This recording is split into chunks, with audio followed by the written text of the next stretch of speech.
మీలో ఎంతమంది రాగి రొట్టె ట్రై చేస్తున్నారు? నేనైతే ఫస్ట్ టైం ట్రై చేస్తున్నా ఈ జొన్న రొట్టె బియ్యపు రొట్టె అని. అంటే తిన్నా కానీ, అంటే చేయడం రాదు, చేస్తే తిన్నా కానీ ఎప్పుడు ట్రై చేయలేదు. సో ఫస్ట్ టైం రాగి రొట్టె ట్రై చేస్తున్నా.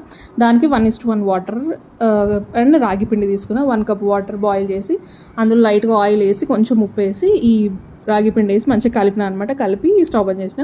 ఒక ½ అన్ అవర్ అట్లా పక్కకు పెడితే చల్లారుతుంది కదా. చల్లారేనాక కొంచెం ఆయిల్ యాడ్ చేస్తూ మంచిగా పిసకాలన్నమాట. ఆయిల్ యాడ్ చేస్తే చేతికి అంటుకోకుండా అవుతుంది అనమాట. మంచిగా ముద్దలాగా మంచిగా అవుతుంది. సో కొంచెం ఆయిల్ ఎక్కువనే పడుతుంది.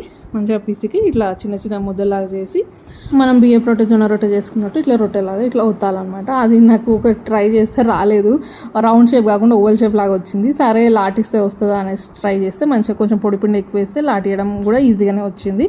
కొంచెం లైట్గా మరి మెత్తగా ఉంటుంది కాబట్టి లైట్గా లాటిస్తే బాగానే వచ్చింది అనమాట. ఇంకా ఆయిల్ వేసి అటు ఇటు కాల్వడమే రొట్టె. బాగుంది, ఫస్ట్ టైం ట్రై చేసిన అండ్ ఈజీగా కూడా చేసుకోవచ్చు. సో ట్రై చేయండి మీరు కూడా. వీడియో నచ్చితే ప్లీజ్ సబ్స్క్రైబ్. Thank you.